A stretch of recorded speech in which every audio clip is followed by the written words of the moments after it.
हाय बच्चों। तो आज जो हम टॉपिक पढ़ने वाले हैं वो है तुम्हारा इंडक्टिव इफेक्ट। देखो, इंडक्टिव इफेक्ट जो है बहुत इंपॉर्टेंट टॉपिक है तुम्हारा बेसिक ऑर्गेनिक केमिस्ट्री का। ठीक है, क्योंकि अगर ये जब तक हम नहीं पढ़ेंगे तब तक क्या होगा, हमें बहुत सारी चीजें समझ में नहीं आएंगी जब हम आगे के चैप्टर्स पढ़ते जाएंगे। क्योंकि आगे के चैप्टर्स में जब भी तुम कोई चीज देखोगे कि ठीक है ये कार्बोकेटाइन क्यों स्टेबल है, ये कार्बन आयन क्यों स्टेबल है ना, ये एसिडिक प्रॉपर्टीज की ज्यादा क्यों है, बेसिक प्रॉपर्टीज की ज्यादा क्यों है, तो बहुत जगह इसका इफेक्ट होता है। ठीक है, इसका इम्पैक्ट बहुत जगह होता है और इसके वजह से हम बहुत सारी चीजों को डिस्क्राइब कर पाते हैं। ठीक है, तो ये बहुत ही इंपॉर्टेंट इफेक्ट है। अब देखो, हम टोटल 4 तरह के इलेक्ट्रॉनिक इफेक्ट्स के बारे में पढ़ते हैं। अब इलेक्ट्रॉनिक इफेक्ट्स क्या होता है? इलेक्ट्रॉनिक इफेक्ट्स मतलब, इलेक्ट्रॉनिक का मतलब इलेक्ट्रॉन से रिलेटेड है। तो so due to the movement of electrons in molecule, molecule के अंदर कुछ इलेक्ट्रॉन्स का मूवमेंट होता है, उसके वजह से कुछ कुछ इफेक्ट जनरेट होते हैं। तो जैसे एक इंडक्टिव इफेक्ट हो गया, तुम्हारा रेजोनेंस हो गया, उसके अलावा हाइपर कॉन्जुगेशन हो गया और इलेक्ट्रोमेरिक इफेक्ट हो गया। तो ये 4 जो है इलेक्ट्रॉनिक इफेक्ट है। तो उसमें से जो पहला टॉपिक आज हम पढ़ने वाले हैं वो है इंडक्टिव इफेक्ट। ठीक है, तो इंडक्टिव इफेक्ट क्या होता है और कौन कौन इंडक्टिव इफेक्ट शो करता है, इंडक्टिव इफेक्ट कितने टाइप के होते हैं और इंडक्टिव इफेक्ट का तुम्हारा एप्लीकेशन क्या है, तो ये आज हम टोटल पढ़ने वाले हैं। ठीक है, तो इंडक्टिव इफेक्ट पढ़ने से पहले थोड़ा सा हम लोग एक नॉर्मल बॉन्ड के बारे में डिस्कस करते हैं। देखो, कार्बन कार्बन अगर बॉन्ड की बात की जाए, ठीक है, सब यहाँ पे सब कुछ सिग्मा बॉन्ड की बात होगी। सिग्मा बॉन्ड मतलब सिंगल बॉन्ड की बात होगी, क्योंकि यहाँ पे जो इंडक्टिव इफेक्ट होता है वो सिग्मा बॉन्ड के थ्रू ही ऑपरेट होता है।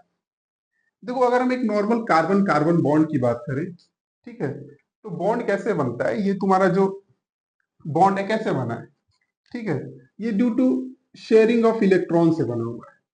हाँ, ये शेयरिंग ऑफ इलेक्ट्रॉन से बनता है।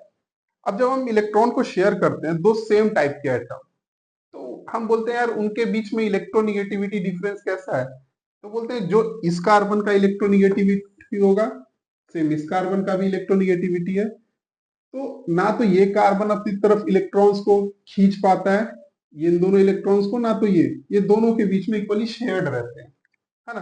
तो हम बोलते हैं कि क्या होता है, किसी भी कार्बन पे कोई चार्ज नहीं आ पाता है due to pulling of electron, because दोनों के बीच में वो इलेक्ट्रॉन्स है, ना उसके पास ज्यादा गया है ना हमारे पास ज्यादा आ गया है। तो ये बॉन्ड्स क्या होते हैं, जनरली न्यूट्रल होते हैं। ठीक है, न्यूट्रल बॉन्ड्स होते हैं। अब यहाँ पे क्या होगा, न्यूट्रल मतलब वहां पे नॉन पोलर बॉन्ड मान लो, ऐसा नॉन पोलर बॉन्ड बोलते हैं ना, तो नॉन पोलर। ठीक है, अब एक कंसीडर करो कार्बन और हेलोजन को। यहाँ पे मान लो मैंने कोई इलेक्ट्रोनिगेटिव एटम लगा दिया, हो सकता है इलेक्ट्रोनिगेटिव एटम हो या कोई इलेक्ट्रोनिगेटिव ग्रुप हो, है ना। कौन से इलेक्ट्रोनिगेटिव ग्रुप होते हैं उसके बारे में भी हम चर्चा करेंगे। तो क्या होता है, देखो, जनरली जो कार्बन और हेलोजन का बॉन्ड है, अब एक हेलोजन मान लो मैंने कोई फ्लोरीन या क्लोरीन ले लिया, ठीक है। देखो क्या होता है, हम बोलते हैं कि ये जो दो इलेक्ट्रॉन है, एक कार्बन का है क्लोरीन का है, दोनों के बीच में शेयर्ड है, तो ये एक बॉन्ड बना है। अब इसको इस तरह से भी डिस्क्राइब करते हैं कि इलेक्ट्रॉन, देखो कई बार क्या होता है, इलेक्ट्रॉन का डुअल नेचर होता है। हम जानते हैं इलेक्ट्रॉन का क्या होता है, डुअल नेचर। वो एक पार्टिकल जैसा भी हो सकता है, ठीक है, और एक वेव जैसा भी हो सकता है। तो यहाँ पे वेव का मतलब ऐसा समझो कि इलेक्ट्रॉन एक क्लाउड फॉर्म में होता है, ठीक है, एक बादल जैसा होता है।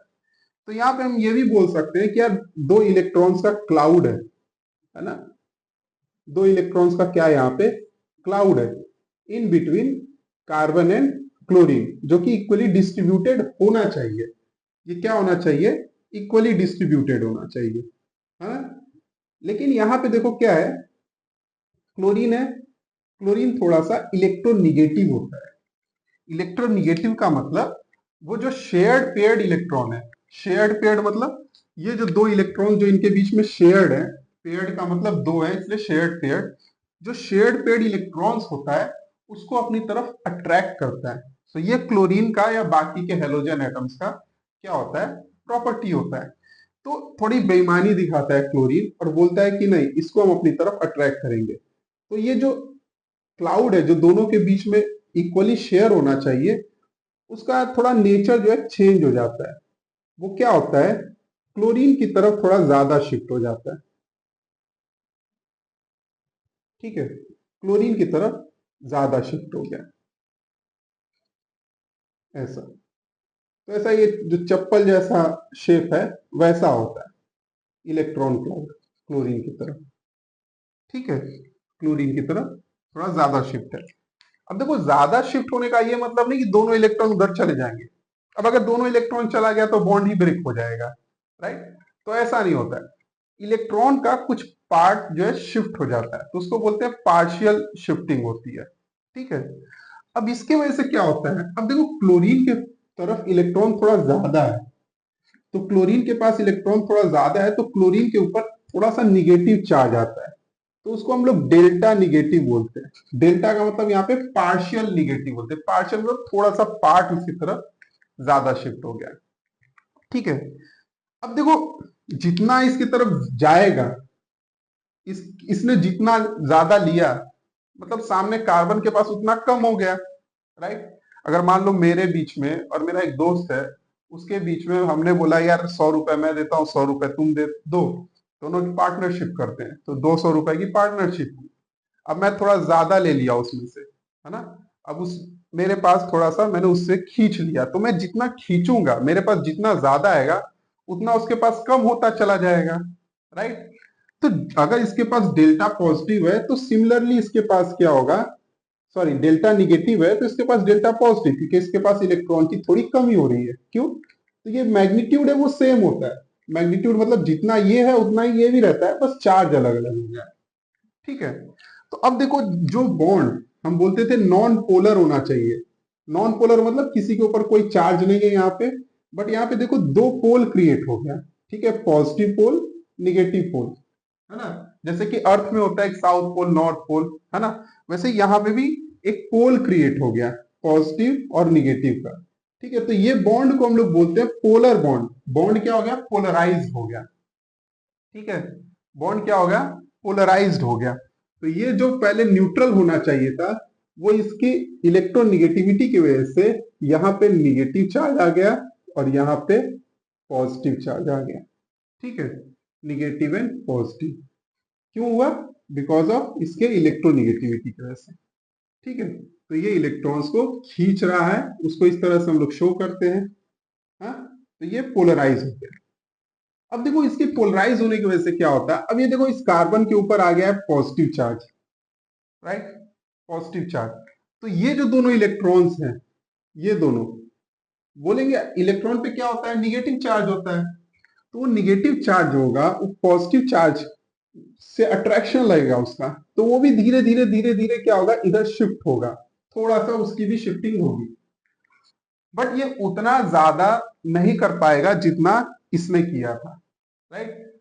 क्या होता है कि अभी जैसे देखो, जब हम लोग वो रोप वाला गेम खेलते हैं कि एक टीम रोप से इधर खींच रही है, दूसरी टीम उधर खींच रही है, तो क्या होता है, जो सबसे आगे होता है, जो आदमी सबसे आगे होता है उसके ऊपर सबसे ज्यादा फोर्स लगता है, फिर उसके बाद वाले पे थोड़ा कम फोर्स लगता है। ठीक है, तो यहाँ पे भी वैसा ही है, शिफ्टिंग होगी लेकिन कम होगी, क्योंकि बहुत ज्यादा पार्शियल चार्ज नहीं है। तो यहाँ पे बोलते हैं यहाँ पे भी पार्शियल चार्ज आएगा लेकिन डबल पार्शियल।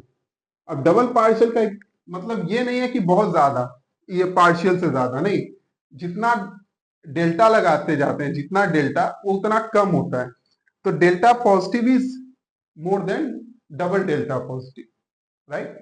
तो ये ऐसा हुआ। अब यार देखो यहाँ पे भी इस कार्बन पे भी पॉजिटिव चार्ज आ गया, तो ये जो दोनों इलेक्ट्रॉन है जो इनके बीच में बॉन्डिंग में, वो भी बोलेंगे यार थोड़ा सा शिफ्ट होते हैं, तो यहाँ पे भी एक पॉजिटिव चार्ज आ जाता है, तो यहाँ पे ट्रिपल डेल्टा पॉजिटिव ऐसे लिख देते हैं। तो ये जो पॉजिटिव चार्ज है वो धीरे धीरे कम होता चला जाता है, मतलब ये जो शिफ्टिंग है वो धीरे धीरे कम होती चली जाती है। ठीक है, तो ये जो इफेक्ट है, इफेक्ट कौन सा है, द पोलराइजेशन ऑफ, ठीक है, नॉन पोलर बॉन्ड्स। ये नॉन पोलर बॉन्ड्स थे, ये भी पोलराइज हो गए, है ना, the polarization of non polar bonds. ठीक है, due to presence of electronegative element, okay, in a molecule is called inductive effect. Inductive effect इसलिए बोले क्योंकि ये इंड्यूस हुआ है, इंड्यूस होना मतलब पैदा हुआ है, कैसे? Due to presence of electronegative atom. ठीक है, तो इसलिए बोलते हैं, यहां पे हम क्या बोलेंगे, इसका अगर हमें डेफिनेशन लिखना हो, इसको मैं हटा देता हूं। ठीक है,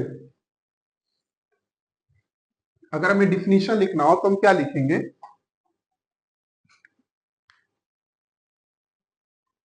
the induction of polarity in non polar bonds due to presence of electronegative element, या एटम बोलते हैं, एटम और ग्रुप ऑफ एटम। देखो ग्रुप ऑफ एटम क्या होता है, अभी जैसे मैंने यहां बात किया कि मान लो कोई हेलोजन है, कोई हेलोजन ना होके NO2 रह गया, राइट, NO2, तो NO2 का खुद का भी एक क्या बोलते हैं, इलेक्ट्रोनिगेटिव इफेक्ट होता है। तो NO2 is not a single atom, it is group of 3 atom, एक N और 2 ऑक्सीजन। तो इसलिए बोलते हैं कि इलेक्ट्रोनिगेटिव एटम और ग्रुप ऑफ एटम, एक एटम भी हो सकता है, ग्रुप ऑफ एटम भी हो सकता है, in sigma bonds. Sigma bonds यहाँ पे यानी जो भी तुम्हारे सिंगल बॉन्ड्स होंगे, ठीक है। तो यहाँ पे सिग्मा बॉन्ड्स में होता है इन मॉलिक्यूल्स, ठीक है, is known as inductive effect.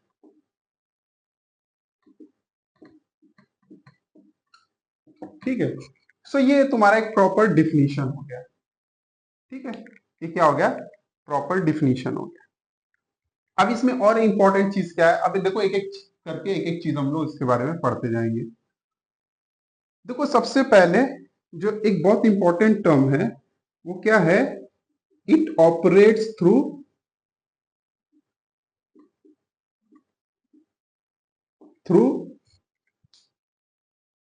Sigma bonds. ये बहुत इंपॉर्टेंट टर्म है। ये सिग्मा बॉन्ड्स, ऐसा नहीं बीच में डबल बॉन्ड है या ट्रिपल बॉन्ड है तो वहां पे हम नहीं देखते हैं उस चीज को, राइट, वहां पे भी एक्चुअली होता है बट हम वहां पे नहीं देखते हैं। ये मेजर जो होता है सिग्मा बॉन्ड के थ्रू ऑपरेट होता है। तो ये एक बहुत इंपॉर्टेंट टर्म है। और क्या इंपॉर्टेंट है इसमें, ये देखो ये बहुत बार एग्जाम में पूछता है, इट इज परमानेंट इफेक्ट।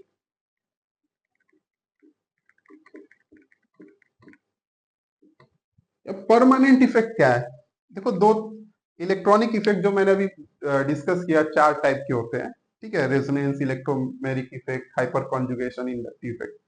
तो उसमें से कुछ परमानेंट इफेक्ट है, कुछ जो है टेम्पररी इफेक्ट है। परमानेंट इफेक्ट ऐसा समझ लो कि ये इंडक्टिव इफेक्ट जो ये इंड्यूस हुआ है, ठीक है, ये जो पोलराइजेशन हुआ है इस मॉलिक्यूल के अंदर, ये मॉलिक्यूल के अंदर ये इंडक्टिव इफेक्ट ये हमेशा काम करता रहेगा। ऐसा नहीं कि वो किसी के प्रेजेंस में काम करेगा, किसी के एब्सेंस में काम करेगा, या किसी के प्रेजेंस में काम नहीं करेगा, किसी के एब्सेंस में काम नहीं करेगा। उसको इससे मतलब नहीं है कि वो अकेला है या वो किसी के साथ है, ठीक है, या फिर वो किस स्टेट में है, राइट, हाई टेम्परेचर पे है, लो टेम्परेचर पे है, किस कंडीशन में है, इससे कोई मतलब नहीं उसको। ये इफेक्ट इस मॉलिक्यूल में हमेशा बना रहेगा, राइट। अब इलेक्ट्रोमेरिक इफेक्ट जो है टेम्पररी इफेक्ट है, वो क्या होता है, किसी दूसरे स्पीसीज के प्रेजेंस में वो दिखाई देता है, अपने आप से नहीं होता है। लेकिन यहाँ पे ऐसा कुछ नहीं है, इंडक्टिव इफेक्ट को कोई लेना देना नहीं है कि वो किसके प्रेजेंस में है, किसी के एब्सेंस में है। वो अकेला मॉलिक्यूल है तो भी शो करेगा, किसी और के साथ है तो भी ये इफेक्ट उसके अंदर काम करेगा, राइट। तो ऐसा है, जैसे मान लो एक आदमी है वो बदमाश टाइप का है, तो बदमाश है तो 2 टाइप के बदमाश हो सकते हैं। एक ऐसा है कि जो हमेशा बदमाशी करेंगे, उसको कोई लेना देना नहीं है, तो वो परमानेंट बदमाशी है। एक है जो नॉर्मल रहेंगे, लेकिन अगर उनके साथ किसी ने कुछ बुरा किया तो बदमाशी करेंगे, तो वो बोलते हैं वो उनका टेम्पररी इफेक्ट हो गया। तो वो ऐसे ही यहाँ पे है, ये परमानेंट बदमाश है, ये हमेशा काम करेगा। ठीक है, तो ये परमानेंट इफेक्ट है, ये बहुत इंपॉर्टेंट है। ठीक है, एक और बड़ा इंपॉर्टेंट चीज देखो, हाँ, कि ये देखो ये डिस्टेंस के साथ कम होता जा रहा है। मतलब इस कार्बन पे सबसे ज्यादा है, इस कार्बन पे कम हो गया, इस पे और कम हो गया, इस पे और कम हो गया। तो यार ये धीरे धीरे फेड होते चला जाता है, मतलब नेग्लेजिबल होता चला जाता है आगे के कार्बन पे। तो हम बोलते हैं कि ये क्या है, डिस्टेंस डिपेंडेंट है, डिस्टेंस डिपेंडेंट। ठीक है, डिस्टेंस के साथ कम होता जाता है। तो इन जनरली ऐसा बोलते हैं कि ये operates to up to 3 carbon. मतलब ये 3 कार्बन तक तो अच्छा ऑपरेट करता है, 1 2 3। फोर्थ में क्या होता है, बहुत कम हो जाता है। तो ऐसा मान के चलते हैं, ठीक है 3 तक ही देखेंगे, उसके बाद भी होगा, ऐसा नहीं कि उसमें नहीं होगा, लेकिन वो कम होता चला जाएगा, तो बहुत नेग्लेजिबल हो जाएगा।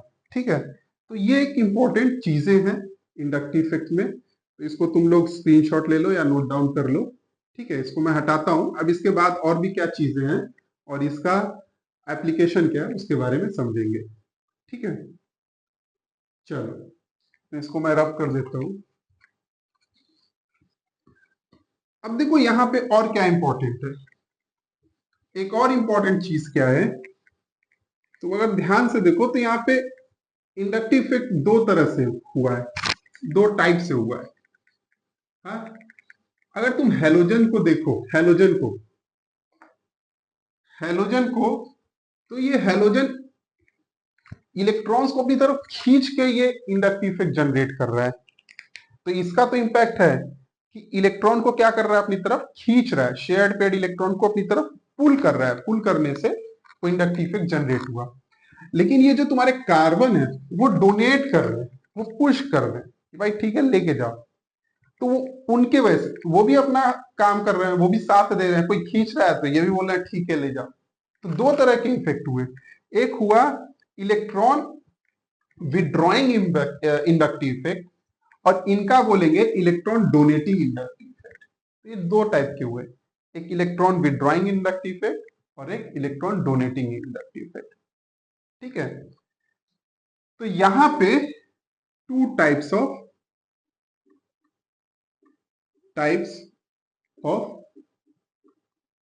इंडक्टिव इफेक्ट, तो इसको आई इफेक्ट भी लिखते हैं।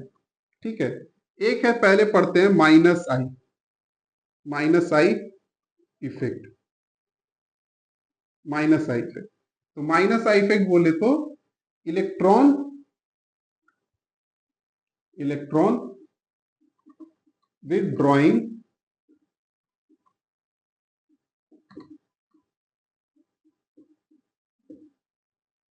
इंडक्टिव इफेक्ट, है ना।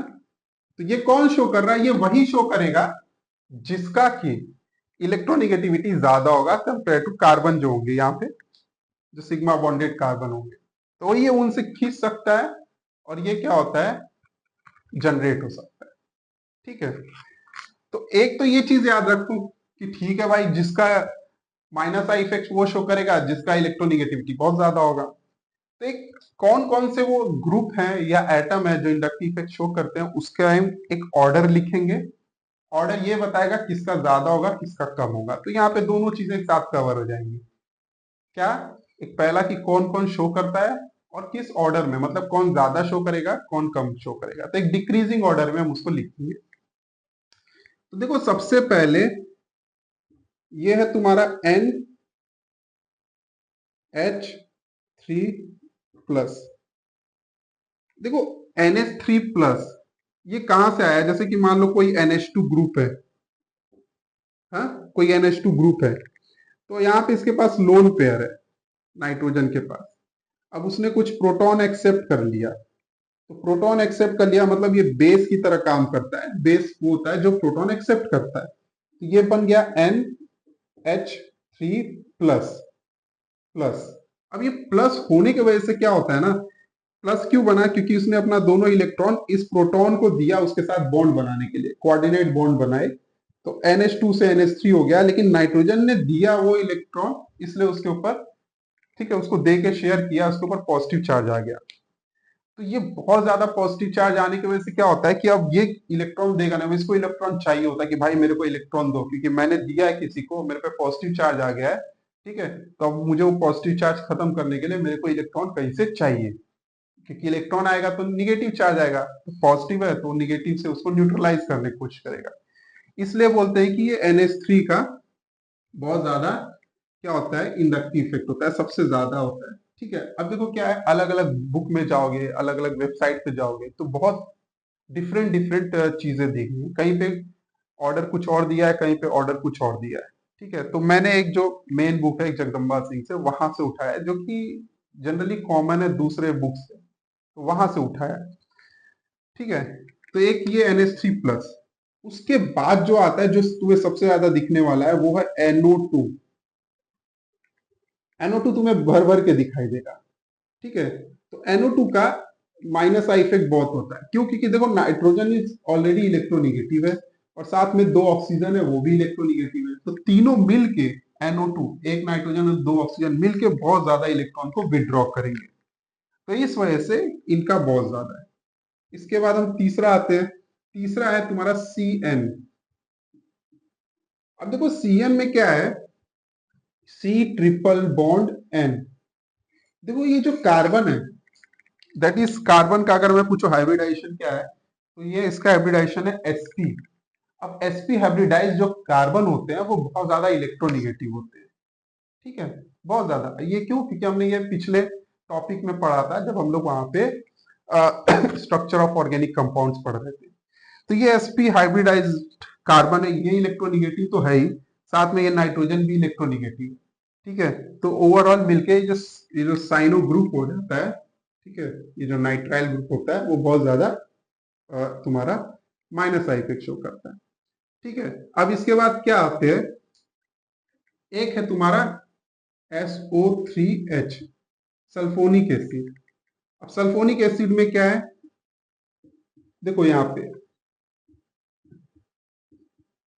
देखो तीन ऑक्सीजन है, ठीक है, तीनों जो है बहुत ज्यादा क्या है तुम्हारे, इलेक्ट्रोनिगेटिव है, तो तीनों मिलके सल्फर से इलेक्ट्रॉन खींचते हैं, और सल्फर जो है फिर बाकी सामने वाले कार्बन से इलेक्ट्रॉन खींचने लगता है, तो इस वजह से सल्फोनिक एसिड का भी इलेक्ट्रोनिगेटिविटी क्या है, बहुत ज्यादा है। ठीक है, तो ये तुम्हारा यहां तक हो। ठीक है, अब इसके बाद आते हैं, देखो एल्डिहाइड जो होता है, CHO ग्रुप, CHO ग्रुप, ठीक है, इसको शॉर्ट में CHO भी लिख सकते हैं। यहाँ पे भी सेम स्टोरी है, कार्बन जो है sp2 हाइब्रिडाइज्ड है, सॉरी तुम्हारा, हाँ sp2 हाइब्रिडाइज्ड है, तो sp2 हाइब्रिडाइज्ड कार्बन एटम का भी तुम्हारा इलेक्ट्रोनिगेटिविटी ज्यादा होता है as compare to sp3 carbon, तो इन कार्बन से वो इजिली खींच सकता है, साथ में ऑक्सीजन भी खींच रहा है, ऑक्सीजन जो है उस कार्बन के थ्रू इधर से तुम्हारा इलेक्ट्रॉन खींचेगा। ठीक है, तो ये दोनों एटम मिलके यहाँ पे अगर आ गए तो कार्बन से इलेक्ट्रॉन को विड्रॉ करेंगे। ठीक है, तो एल्डिहाइड के बाद तुम्हारा आ जाता है कीटोन।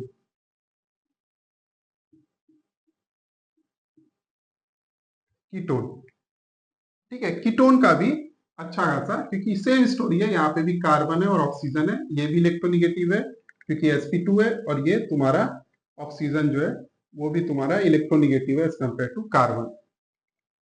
इसके बाद आएगा तुम्हारा एसिड, कार्बोक्सिलिक एसिड। ठीक है, कार्बोक्सिलिक एसिड।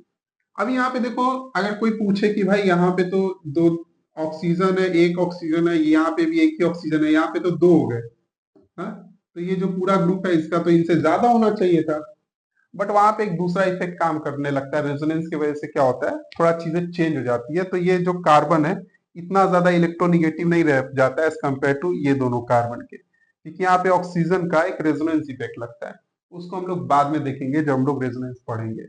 ठीक है, या जब तुम लोग रेजोनेंस पढ़ लोगे तो अपने आप समझ जाओगे कि रेजोनेंस की वजह से ये थोड़ा सा इसका इंडक्टिव इफेक्ट कम हो जाता है।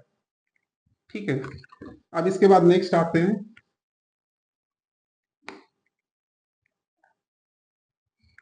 इसके बाद है तुम्हारा एसिड क्लोराइड। यहाँ पे भी सेम इशू है, यहाँ पे भी इसका रेजोनेंस रहता है। फिर इसके बाद आता है तुम्हारा अमाइड। यहाँ पे भी नाइट्रोजन की वजह से रेजोनेंस है, यहाँ पे क्लोरीन की वजह से। ठीक है,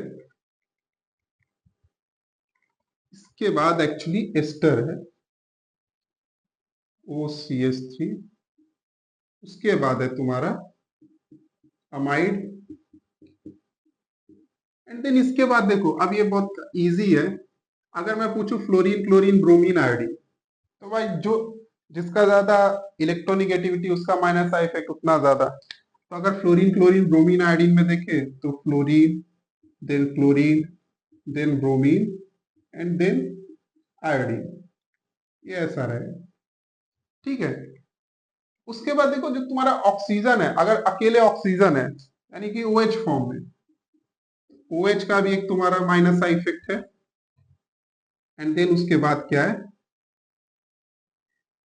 OH के बाद OCH3, इसका भी माइनस का इफेक्ट है। देन उसके बाद NH2, इसका भी माइनस का इफेक्ट है।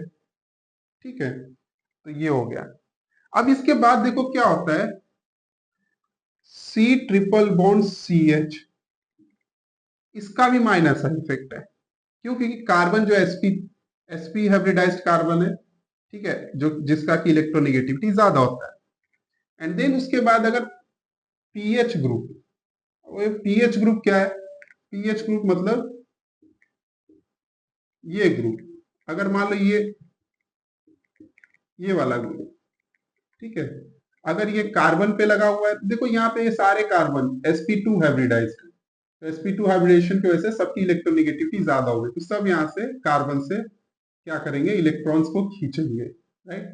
तो इस वजह से पीएच का भी एक होता है। अब उसके बाद C डबल बॉन्ड C,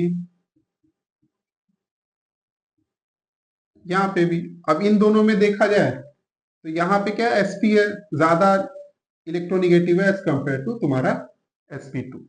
तो ये तुम्हारा हो गया। लास्ट में एक हाइड्रोजन को बोलते हैं, एक्चुअली हाइड्रोजन एक न्यूट्रल टाइप का है ना, तो उसका प्लस आई ना माइनस आई लेते हैं, बट उसको आखिरी में रख देते हैं कि सबसे कम इसी का इंडक्टिव इफेक्ट होगा। ठीक है, तो ये हो गया तुम्हारा माइनस आई इफेक्ट। तो ये तुम्हें जस्ट याद रखना है। सबसे इंपॉर्टेंट क्या है, NO2 और CN है। एंड देन उसके बाद तुम्हारा ये फ्लोरीन, क्लोरीन, ब्रोमीन, आयोडीन है। तो ये सब बहुत इंपॉर्टेंट रहता है, साथ में OH का भी और NH2 का भी। और ऑक्सीजन और नाइट्रोजन में ऑक्सीजन इज मोर इलेक्ट्रोनिगेटिविटी, इसलिए उसका ज्यादा है माइनस आई इफेक्ट। ठीक है, अब यहाँ पे CH3 आ गया। OH और OCH3 में डिफरेंस क्या है, CH3 का है। तो CH3 थोड़ा सा अपना प्लस आई इफेक्ट दिखा के ऑक्सीजन का माइनस आई इफेक्ट कम कर देता है। ठीक है, उसके बारे में अभी हम नेक्स्ट पढ़ने वाले हैं। तो ये तुम्हारा पूरा का पूरा एक ऑर्डर हो गया, इसको याद कर लो। ठीक है, और इसको मैं रब कर देता हूँ, तब तक इसका स्क्रीनशॉट ले लो। ठीक है, चलो अभी ये हमारा plus I effect, minus I effect हो गया। अब हम प्लस आई इफेक्ट देखेंगे। देखो ज्यादातर जो क्वेश्चंस आते हैं वो माइनस आई इफेक्ट्स पे ही आते हैं, प्लस आई इफेक्ट्स पे नहीं आते हैं। अब देखो यहाँ पे प्लस आई इफेक्ट्स किसका होगा, मैंने बताया कि प्लस आई इफेक्ट्स किसका है, जनरली हाइड्रोकार्बन, ये जो और भी बहुत सारी चीजें दिखाते हैं। ऑक्सीजन पे पॉजिटिव चार्ज लगा दो तो बोलता नहीं प्लस आई इफेक्ट, वो सिर्फ देगा वैसा, वो सब चीजें हमें नहीं देखना है, जो काम की चीजें हैं वही देखनी है। ठीक है, तो यहाँ पे अगर प्लस आई इफेक्ट की बात करें तो बोलते हैं जैसे इलेक्ट्रॉन विड्रॉइंग इंडक्टिव इफेक्ट है, तो यहाँ पे क्या होगा तुम्हारा, electron donating inductive effect, donating inductive effect. तो ये क्या है, ये कार्बन वाले। अब यहाँ पे जैसे टर्शरी कार्बन ले लो, टर्शरी कार्बन, ठीक है। अब ये टर्शरी कार्बन जो है, अब यहाँ पे देखो ये भी देगा, ये भी देगा, ये भी देगा, सारे के सारे कार्बन देंगे, तो टर्शरी कार्बन का इंडक्टिव इफेक्ट सबसे ज्यादा होता है कंपेयर करें अगर प्राइमरी कार्बन से, सॉरी सेकेंडरी कार्बन से, क्योंकि यहाँ पे सिर्फ दो लोग देने वाले हैं। ठीक है, और ये तीसरा कार्बन, उसके बाद अगर हम ये प्राइमरी कार्बन, ठीक है। तो ये ऐसा होता है, बस इसमें यही है, दैट्स इट। तो यही है तुम्हारा, जो भी हाइड्रोकार्बन है जो कि सेचुरेटेड होगा, ये याद रखना, सेचुरेटेड होने चाहिए। सेचुरेटेड मतलब सारे के सारे सिंगल बॉन्ड। डबल बॉन्ड आ गया, ट्रिपल बॉन्ड आ गया, तो वो फिर माइनस आई इफेक्ट शो करने लगते हैं वहां पे। तो ये जितने भी हाइड्रोकार्बन, जितने भी ये कार्बन होते हैं, ठीक है, वो सारे के सारे प्लस आई इफेक्ट शो करते हैं। एक और इंपॉर्टेंट चीज ध्यान देना, कि जो इंडक्टिव फैक्टर सिर्फ यूनि डायरेक्शनल होता है, एक ही डायरेक्शन में हो रहा है, ऐसा नहीं कि आधा इधर हो रहा है आधा इधर हो रहा है ना, थ्रू आउट सिंगल डायरेक्शन हो रहा है, एक ही तरफ सब जा रहा है। तो ये एक बड़ा इंपॉर्टेंट चीज है, ठीक है, तो ये याद रखना। बाकी हो गया, तो यही था तुम्हारा प्लस आई पे, ठीक है। अब इसको स्क्रीनशॉट ले लो। अभी हम लोग अब इसका एप्लीकेशन देखेंगे, ठीक है। चलो थोड़ा जल्दी जल्दी करेंगे क्योंकि बड़ा एक टॉपिक है। देखो एप्लीकेशन में जो सबसे पहले एप्लीकेशन उसका देखते हैं वो है तुम्हारा stability of carbocation. Stability of application अगर देखें तो पहला एप्लीकेशन है,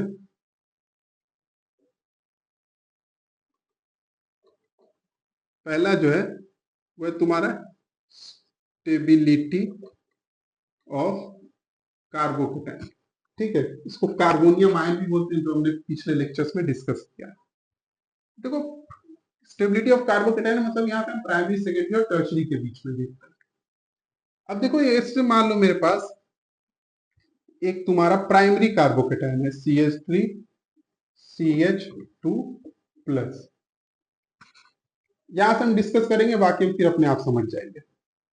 देखो कार्बोकेटाइन कैसे बना इसके बारे में डिस्कस हम कर चुके हैं, कि कोई हेट्रोलिटिक क्लीवेज हुआ, कोई एटम था यहाँ पे, बॉन्ड ब्रेक करके लेके चला गया, ठीक है। तो ये कार्बोकेटाइन, इसकी स्टेबिलिटी पे बाकी चीज का क्या फर्क पड़ेगा, जो बाकी की चीजें लगी हुई है, चाहे वो प्लस हो चाहे माइनस आए। तो देखो यहाँ पे CH3 जो है तुम्हारा हाइड्रोकार्बन है, इसका हमने क्या डिस्कस किया कि ये प्लस आई इफेक्ट शो करता है। अब देखो क्या है, कार्बोकेटाइन जो है, कार्बन के ऊपर कोई भी एटम के ऊपर अगर पॉजिटिव या निगेटिव चार्ज होता है तो बोलते हैं वो थोड़ा अनस्टेबल होता है। किसी एक ही जगह कोई चार्ज फिक्स हो गया ना, जैसे मान लो कोई एटम, उसके ऊपर निगेटिव चार्ज आ गया, तो निगेटिव चार्ज क्या है, वहां पे उस एटम के ऊपर बहुत सारा आपस में रिपल्शन जनरेट हो जाता है निगेटिव चार्ज की वजह से। निगेटिव चार्ज आपस में इलेक्ट्रॉन जो है वो रिपल्शन जनरेट करते हैं। सेम चीज पॉजिटिव चार्ज को लेके भी है, ठीक है। तो किसी एक एक फिक्स जगह पे कोई चार्ज आ गया, चाहे वो पॉजिटिव हो चाहे निगेटिव, तो वो अनस्टेबल हो जाता है, उसकी स्टेबिलिटी कम हो जाती है, क्योंकि वहां पर रिपल्शन बढ़ जाते हैं। तो कोई ऐसा आ जाए जो उस चार्ज को कम कर सके, तो हम लोग क्या बोलते हैं, अगर वहां पे चार्ज ज्यादा होने की वजह से अनस्टेबल है, तो कोई दूसरा आदमी आया बोला चार्ज हम कम कर देंगे, यानी वो उसको स्टेबलाइज कर रहा है, ठीक है। तो अब यहाँ पे देखो CH3 क्या करते हैं, CH3 का काम क्या है, इलेक्ट्रॉन डोनेट करना, ये प्लस आई इफेक्ट शो करता है, ठीक है। क्या करेगा, प्लस आई इफेक्ट शो करेगा। तो जब वो इलेक्ट्रॉन डोनेट करेगा तो यहाँ पे जो प्लस चार्ज है, तो इलेक्ट्रॉन डोनेट करना मतलब निगेटिव चार्ज डोनेट करना, तो ये प्लस है और यहाँ से ये माइनस जा रहा है, ठीक है। यानी कि उसको थोड़ा सा कैंसिल करेगा, राइट। वहां पे क्या करेगा, उस प्लस चार्ज को थोड़ा कम करेगा, और उसके वजह से इसके ऊपर एक डेल्टा पॉजिटिव चार्ज आ जाएगा, क्योंकि ये तो इलेक्ट्रॉन दे रहा है, तो जो इलेक्ट्रॉन देता है उसके ऊपर प्लस चार्ज आता है। अब मैंने ये डिस्कस कर लिया कि पूरा नहीं दे देगा, थोड़ा सा जस्ट पार्शियल शिफ्टिंग होती है सिग्मा बॉन्ड के थ्रू। तो यहाँ पे ये जो प्लस चार्ज है वो कम हो जाएगा, और वो जो प्लस चार्ज है यहाँ पे थोड़ा सा बढ़ जाएगा, ठीक है। तो जैसा ऐसा मानो कि किसी के पास 10 रुपए कम थे, है ना, प्लस चार्ज है मतलब 10 रुपए मान लो कम है उसके पास, है ना, इलेक्ट्रॉन कम है इसलिए प्लस चार्ज है, तो ऐसे समझ लो 10 रुपए कम है, 10 रुपए का उधार है, तो तुमने 2 रुपए उसको दे दिया, तब उसके पास सिर्फ 8, अब 8 रुपए का उधार रहा, ठीक है। लेकिन तुम्हारे पास 2 रुपए कम हो गए, तो ये जो कमियां थी वो तुमने आपस में क्या कर लिया, डिस्ट्रीब्यूट कर लिया, बांट लिया।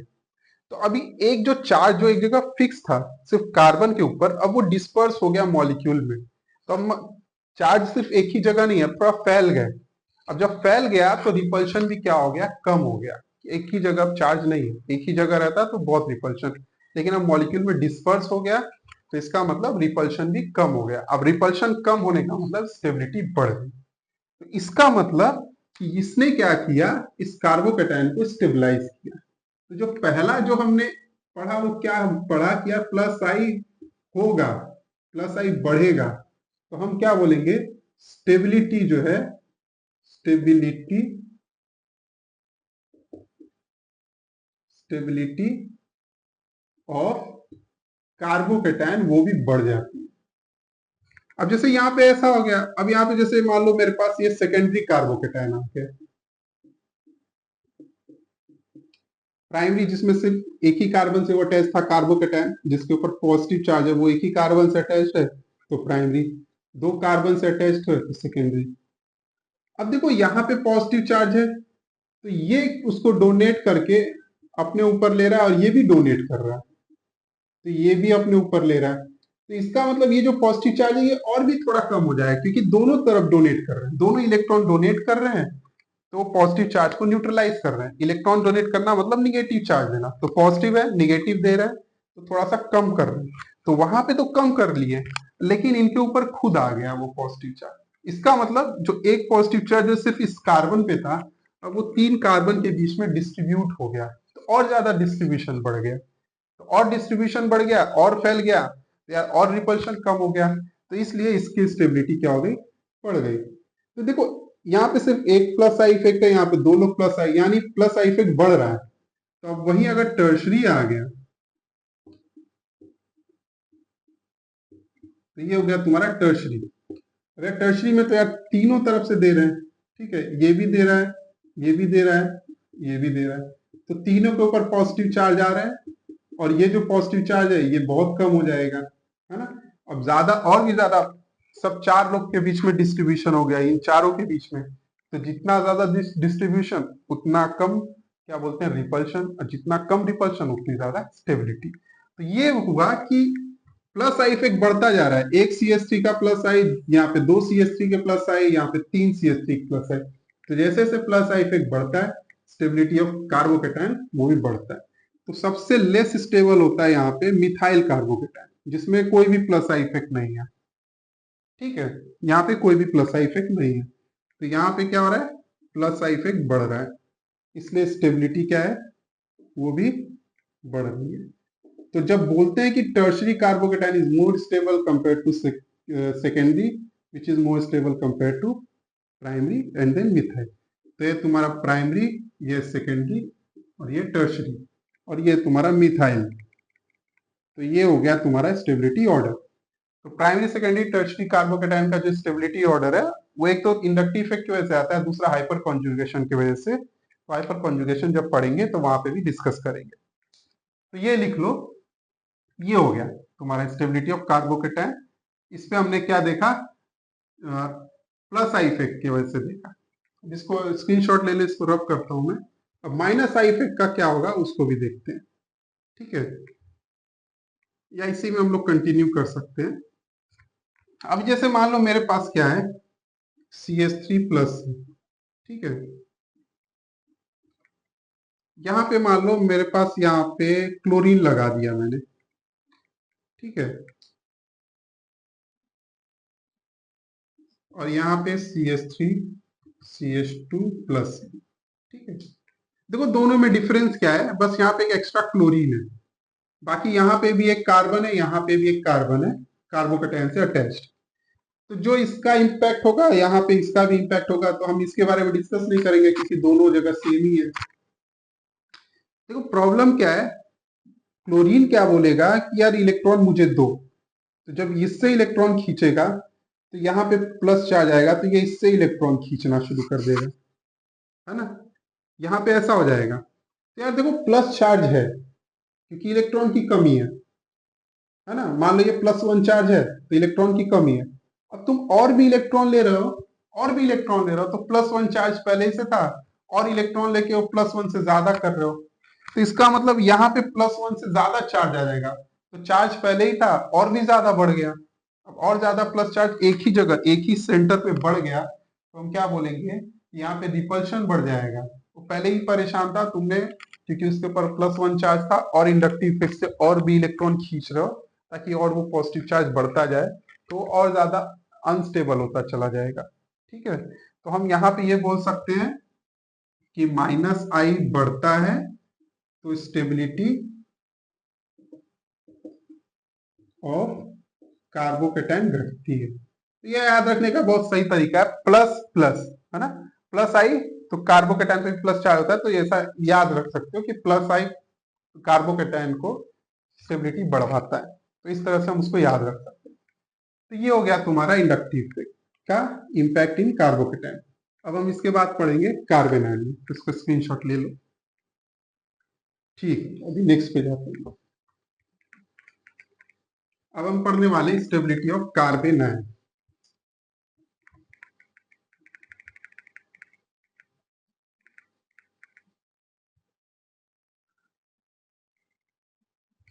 देखो यहाँ पे अपोजिट हो जाएगा स्टेबिलिटी ऑफ कार्बन आयन। अब यहाँ पे ये तुम लोग खुद भी डिसाइड करते हो, बहुत इजी हो जाएगा। ठीक है, जैसे कि मान लो एक कार्बोकेटाइन है, हाँ? अब उसके साथ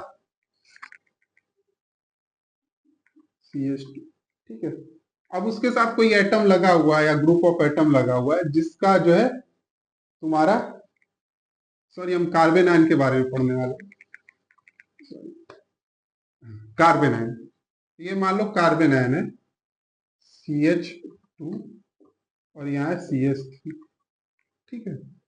अब इससे कंपैरिजन करते हैं और तुम्हारा CH3 CH3, ठीक है, माइनस, ये सेकेंडरी हो गया, और ये CH3 CH3 CH3 माइनस, ये टर्शरी हो गया, और ये हो गया तुम्हारा मिथाइल।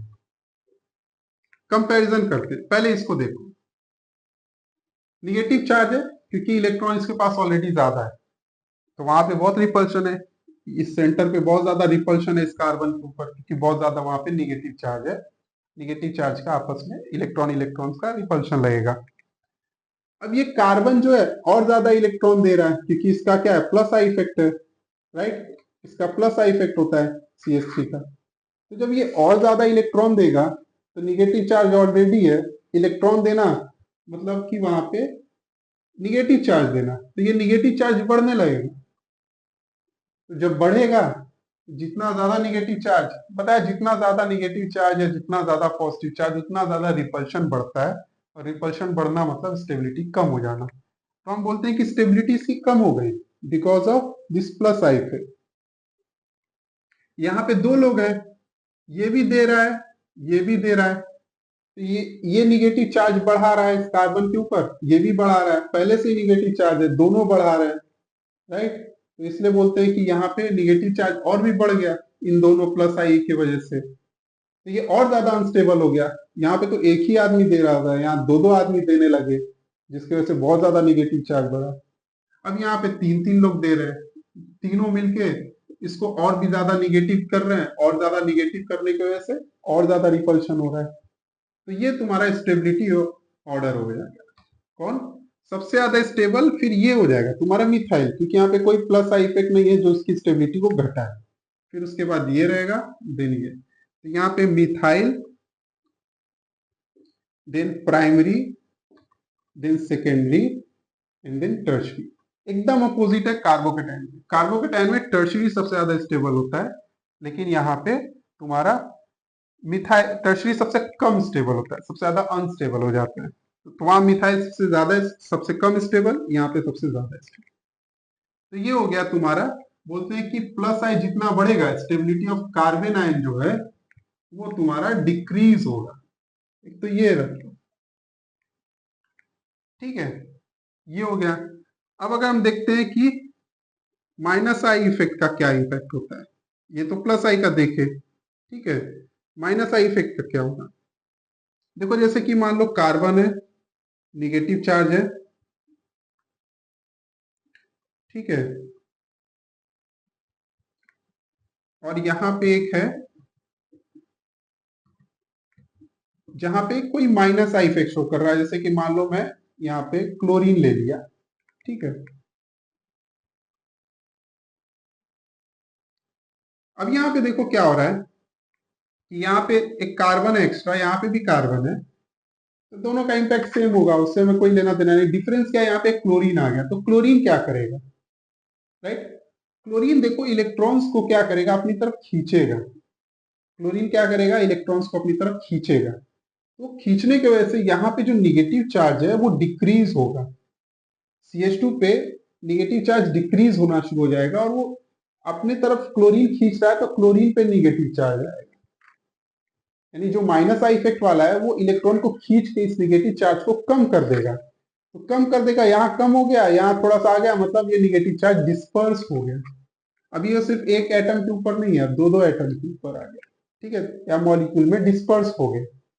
यहाँ पे ऐसा कुछ नहीं हो रहा है, ठीक है। तो इस वजह से हम बोलते हैं कि यार माइनस आई की वजह से क्या हो गया, ये माइनस आई इफेक्ट है। तो माइनस आई की वजह से इसकी स्टेबिलिटी बढ़ रही है। क्यों बढ़ रही है, क्योंकि इलेक्ट्रॉन को खींच रहा है, निगेटिव चार्ज कम हो रहा है। निगेटिव चार्ज यहाँ कम होकर इधर चला गया, थोड़ा सा, थोड़ा इधर है, तो डिस्पर्स हो गया, तो रिपल्शन कम हो गया, रिपल्शन कम हो गया तो स्टेबिलिटी बढ़ गई। तो यहाँ पे बोलते हैं कि माइनस आई इफेक्ट अगर बढ़ा तो स्टेबिलिटी ऑफ कार्बन आयन बढ़ेगी। तो ये आप यहां से याद रख सकते हो कि माइनस आई को कार्बन आयन यानी कि C माइनस है ना, वो बढ़ाता है। तो कार्बोकेटायन में प्लस आई बढ़ाता है, तो प्लस आई और कार्बोकेटायन पे भी प्लस चार्ज है, तो वो दोनों आपस में सपोर्ट करते हैं, ठीक है। और यहाँ पे माइनस आई कार्बन आयन, तो इस तरह से याद कर सकते हो, याद करने एक तरीका। तो ये हो गया कार्बोकेटायन और कार्बन आयन की स्टेबिलिटी, जो कि बड़ा इंपॉर्टेंट है। हाँ? अब ये कार्बोकेटायन कार्बन आयन जो है रिएक्शन इंटरमीडिएट्स होते हैं, रिएक्शन में फॉर्म होते हैं। तो कौन सा कार्बोकेटायन ज्यादा स्टेबल होगा वो यहाँ पे हम डिसाइड कर सकते हैं इंडक्टिव इफेक्ट के हिसाब से, ठीक है। तो ये इसका स्क्रीनशॉट ले लो। अभी नेक्स्ट पढ़ते हैं जो सबसे ज्यादा इंपॉर्टेंट है, ठीक है। चलो अब नेक्स्ट जो सबसे ज्यादा इंपॉर्टेंट है वो है stability, sorry not stability, acidic property of carboxylic acid. Acidic property of carboxylic acid.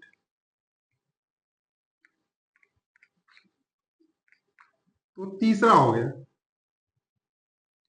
Third हो गया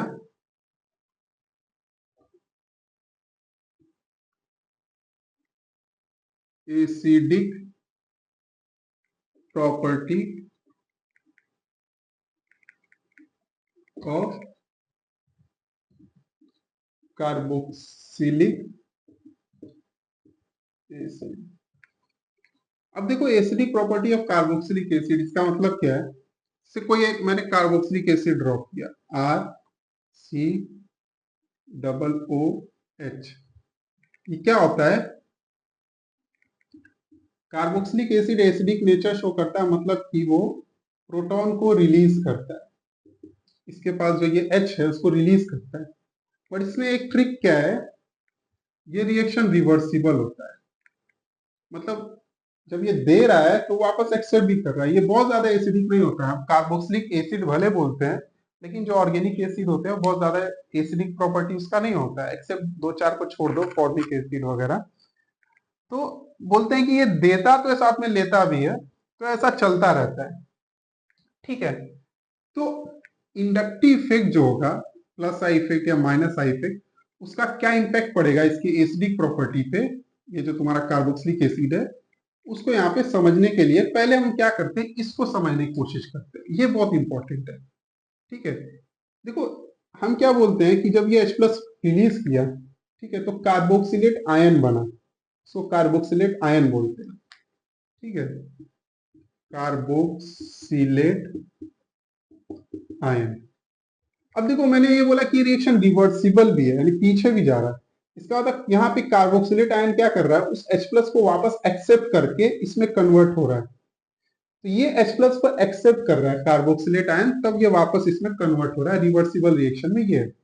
और हम सब लोग जानते हैं जो प्रोटॉन एक्सेप्ट करता है उसको बेस बोलते हैं, ठीक है। तो ये क्या एसिड है, ये क्या है, उसका बेस है।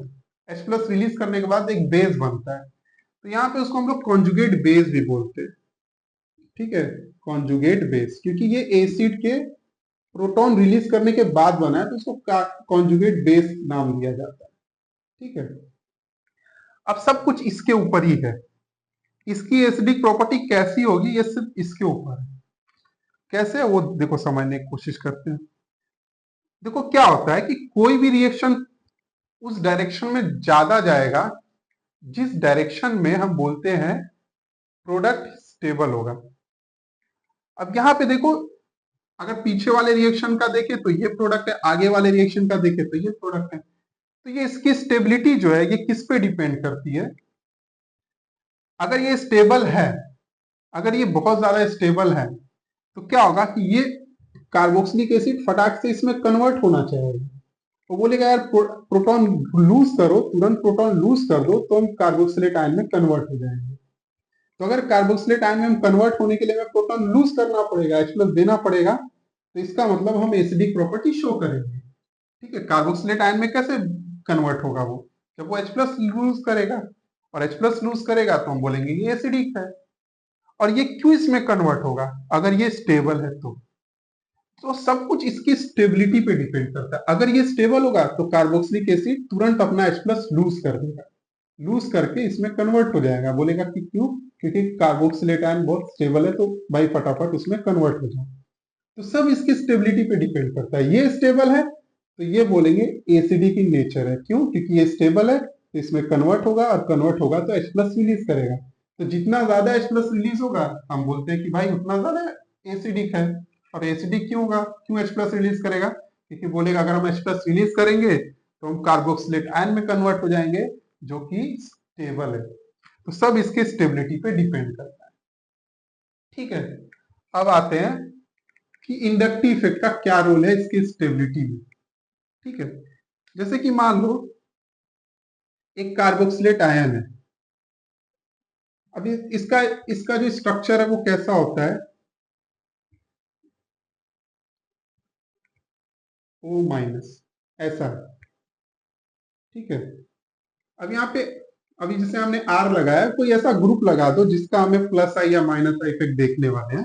ठीक है, अब देखो ये जो है निगेटिव चार्ज है, ये घूमता रहता है, ये इधर आता है। ठीक है, तो ये क्या होता है? रेजोनेंस में यहाँ पे होता है। तो रेजोनेंस में होने की वजह से फिर क्या होता है, ये O माइनस इधर जाता है और ये डबल बॉन्ड O ऐसे होता है। ठीक है, तो हम बोलते हैं कि ये घूमता रहता है, ये वापस इधर आएगा और ये वापस से इसमें कन्वर्ट हो जाएगा, ये निगेटिव चार्ज हो जाएगा, ये डबल बॉन्ड, तो ये आपस में इसमें कन्वर्ट होते रहते हैं। ठीक है, तो हम इसको ले दे के ऐसा मान सकते हैं, यहाँ पे Z जो है इसको हम बेटर और किस तरह से लिखें? ऑक्सीजन और उनके बीच में ये निगेटिव चार्ज और डबल बॉन्ड घूम रहे हैं। तो ये ले दे के अगर ये जो ग्रुप देखें, ये जो पूरा ग्रुप देखें, क्या है? निगेटिव चार्ज है यहाँ पे। ठीक है, निगेटिव चार्ज है, इलेक्ट्रॉन का बहुत ज्यादा वहां पे क्या बोलते हैं, बहुत ज्यादा डेंसिटी है। क्योंकि यार ये यहाँ पे दो इलेक्ट्रॉन तो है ही निगेटिव चार्ज में, साथ में एक डबल बॉन्ड है, तो डबल बॉन्ड मतलब पाई बॉन्ड, वहां पे भी इलेक्ट्रॉन अच्छे खासे होते हैं। ठीक है, दो इलेक्ट्रॉन, तो हाईली निगेटिव चार्ज एरिया है वो।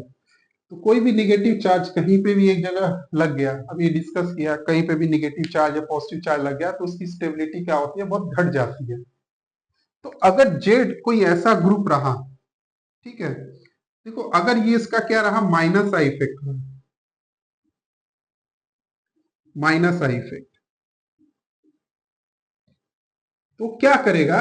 यहां से माइनस आई का मतलब क्या? इलेक्ट्रॉन लेने वाला। हाँ, अब अगर वो इलेक्ट्रॉन लेगा यहां से, तो यहाँ पे निगेटिव चार्ज को कम करेगा।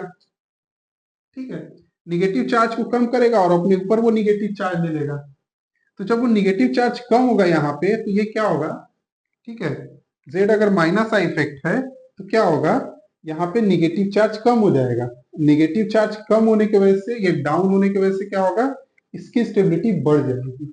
लेकिन निगेटिव चार्ज यहाँ बहुत ज्यादा था, आपस में बहुत रिपल्शन था, रिपल्शन ज्यादा होने की वजह से स्टेबिलिटी कम थी।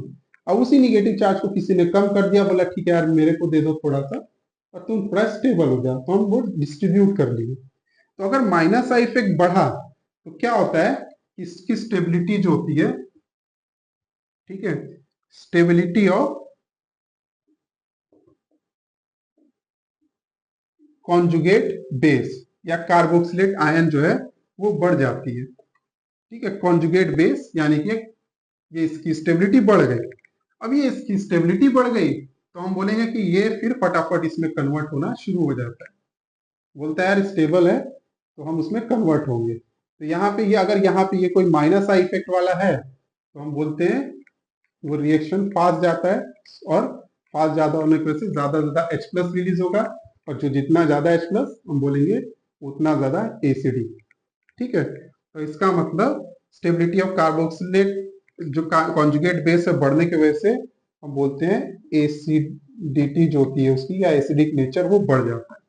ये माइनस आई का इम्पैक्ट है। तो माइनस आई जितना ज्यादा, माइनस आई ज्यादा, तो एसिडिक नेचर ज्यादा। तो सब फाइनली यही आ सकता है, एसिडिक नेचर ज्यादा हो जाएगा माइनस आई के बढ़ने की वजह से। ठीक है, तो अब इसको तुम लोग रब कर लो, इसके बाद कुछ एग्जांपल्स देते हैं। ठीक है, चलो फटाफट करेंगे हम लोग।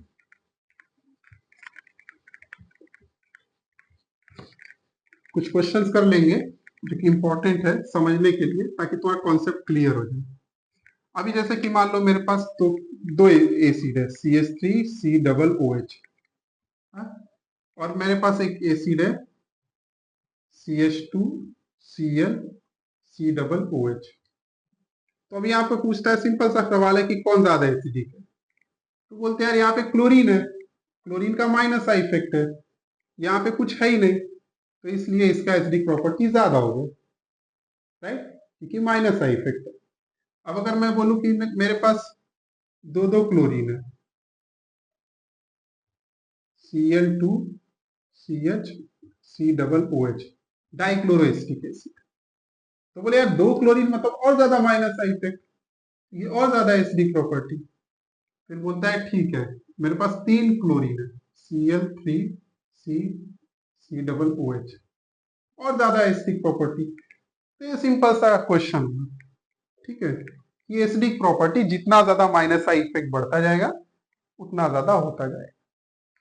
अब उसके बाद क्वेश्चन दूसरा देखो, मान लो मेरे पास फ्लोरीन है, fluorine CH2COOH, chlorine CH2COOH, bromine CH2COOH, और आयोडीन CH2COOH, और यहाँ पे CH3COOH। ऐसे बोले यहाँ पे बताओ, बोले सिंपल है, माइनस आई इफेक्ट फ्लोरीन का सबसे ज्यादा होता है कंपेयर टू क्लोरीन, क्लोरीन का ज्यादा कंपेयर टू ब्रोमीन, ब्रोमीन का ज्यादा होता है कंपेयर टू आयोडीन, और आयोडीन यहाँ पे कोई है ही नहीं माइनस आई, तो इन सब में माइनस आई इफेक्ट है, तो ये सब ज्यादा होंगे compare to CH3 acetic acid से, और ये सबसे ज्यादा होगा क्योंकि यहाँ सबसे ज्यादा माइनस आई इफेक्ट। हमने पढ़ा है जितना ज्यादा माइनस उतना ज्यादा एसिडिक है, करेक्ट। अब एक इसी में एक सिंपल सा सवाल है, ये फ्लोरीन CH2COOH और NO2CH2COOH, यहाँ पे बोले इन दोनों में कौन है, तो बोले NO2 का बहुत ज्यादा होता है, NO2 ये वाला, इसका एसिडिक प्रॉपर्टी ज्यादा होगा। ठीक है, तो ये एसिडिक स्ट्रेंथ का ये ऑर्डर है, एसिडिक स्ट्रेंथ का इस तरह से होता है। एक और क्वेश्चन ले लो, अभी देखो जैसे बताया कि मेरे पास 4 एसिड है, CH3C, इसको थोड़ा सा रब करते हैं हम लोग, इसका स्क्रीनशॉट ले लो तुम लोग। ठीक है,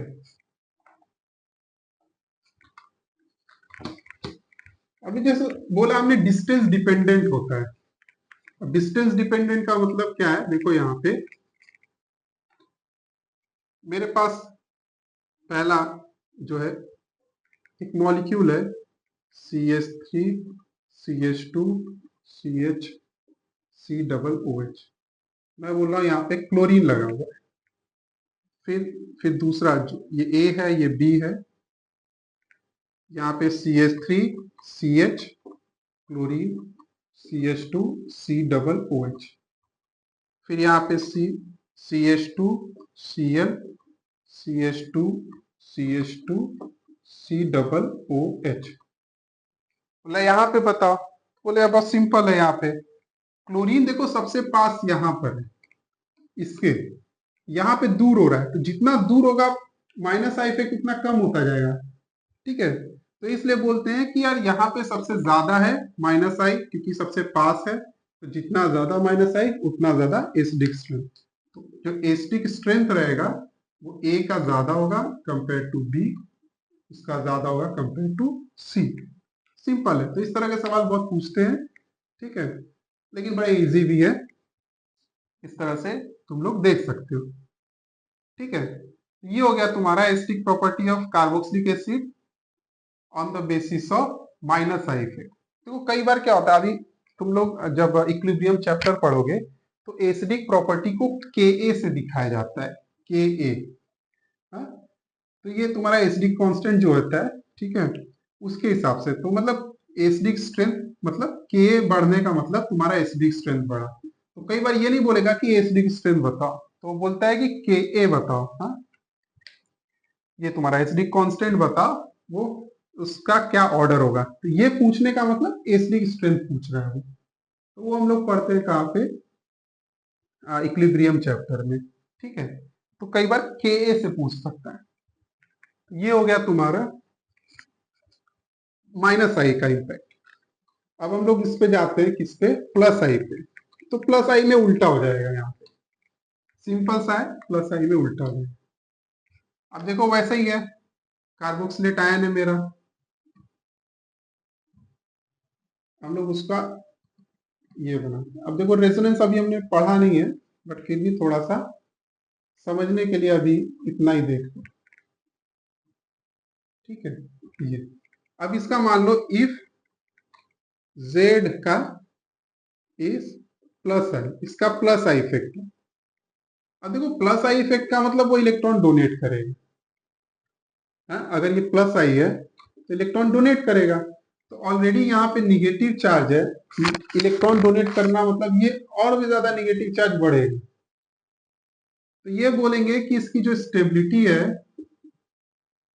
वो कम हो जाएगी, क्योंकि भाई ऑलरेडी निगेटिव चार्ज है, तुमने और भी दे दिया और रिपल्शन बढ़ गया। तो इसका मतलब प्लस आई बढ़ेगा तो एसिडिक स्ट्रेंथ जो है वो घटती है। सिंपल सा, कॉन्जुगेट बेस स्टेबल नहीं रहेगा अगर, तो कार्बोक्सिलिक एसिड कॉन्जुगेट बेस में कन्वर्ट ही बहुत स्लो होगा या नहीं होगा। बोलेगा जब वो कन्वर्ट ही नहीं होगा तो H प्लस भी नहीं मिलेगा, H प्लस नहीं मिलेगा तो हम बोलेंगे कि यार ये एसिडिक नेचर इसका कम है क्योंकि H प्लस नहीं दे रहा है। ठीक है, ये सिंपल सा हो गया।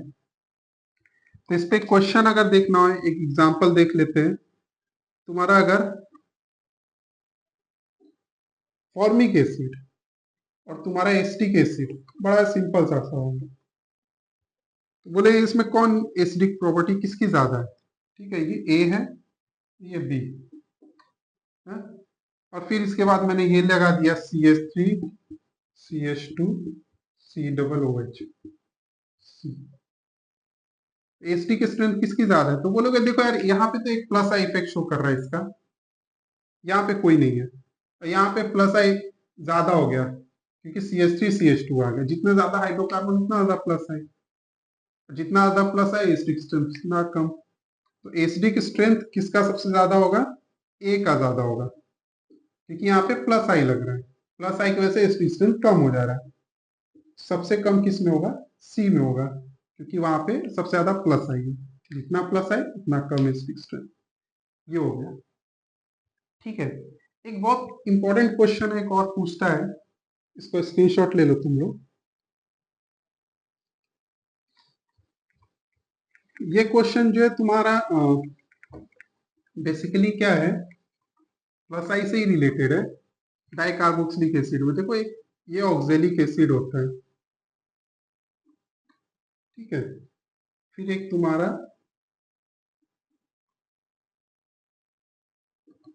CH2 COOH,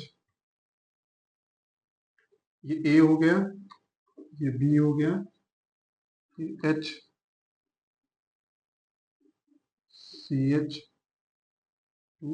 यहाँ पे ट्वाइस कर दिया, ट्वाइस मतलब 2 CH2 है। ठीक है, तो उसको ऐसे भी लिख सकते हैं या ओपन करके ऐसे भी लिख सकते हैं।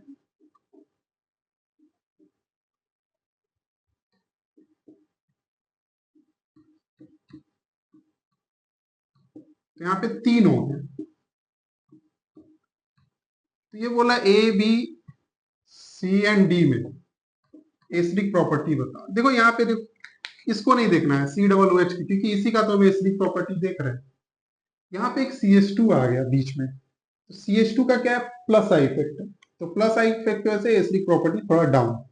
यहाँ पे दो सी एच टू आ गए, ठीक है, दो आने की वजह से थोड़ा और डाउन, क्योंकि प्लस आई बढ़ेगा तो एसिडिक स्ट्रेंथ कम हो जाएगा। यहाँ पे तीन आ गया, ठीक है, इसके बाद एडीपी के एसिड होता है उसमें चार हो गया, तो जितना ज्यादा ये सी एच टू बीच में आता जाता है एसिडिक प्रॉपर्टी कम होता जाता है। तो जो एसिडिक स्ट्रेंथ है वो किसका हो जाएगा, तुम्हारा ए का ज्यादा, बी से, उसका ज्यादा सी से, उसका ज्यादा डी से, ठीक है। तो ये हो गया तुम्हारा प्लस आई इफेक्ट का इम्पैक्ट, ठीक है। तो इसको रब कर लो, तो प्लस आई से ज्यादा नहीं पूछता है, बट ज्यादा से ज्यादा माइनस आई से पूछता है। अब इसके बाद नेक्स्ट पे जाते हैं, तो ये हो गया तुम्हारा कार्बोक्सिलिक एसिडिक का एसिडिक स्ट्रेंथ जो है कैसे डिटरमाइन करते हैं, प्लस आई इफेक्ट से माइनस आई इफेक्ट। तो अभी तक हमने तीन देख लिया, अभी हम चौथा देखेंगे। देखो सेम चीज जो होता है अल्कोहल में भी काम करता है, एसिडिक स्ट्रेंथ ऑफ अल्कोहल। देखो यहाँ पे क्या है, सेम चीज है, यहाँ पे कोई आर ओ एच है, तो यहाँ पे भी R O minus H plus, same चीज है यहाँ पे। ये तुम्हारा अल्कोहल है, ये तुम्हारा एल्कोक्साइड है, एल्कोक्साइड आयन बोलते हैं इसको, एल्कोक्साइड आयन। तो ये तुम्हारा यही कॉन्जुगेट बेस है।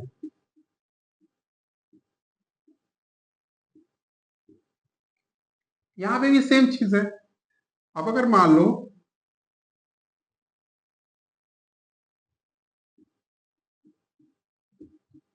ये स्टेबल होगा, कॉन्जुगेट बेस अगर स्टेबल होगा तो इसमें फटाफट कन्वर्ट होगा, फटाफट कन्वर्ट होगा तो तुम्हें H प्लस मिलेगा, H प्लस मिलेगा तो बोल सकते हो हाँ भाई ये अल्कोहल एसिडिक इन नेचर है।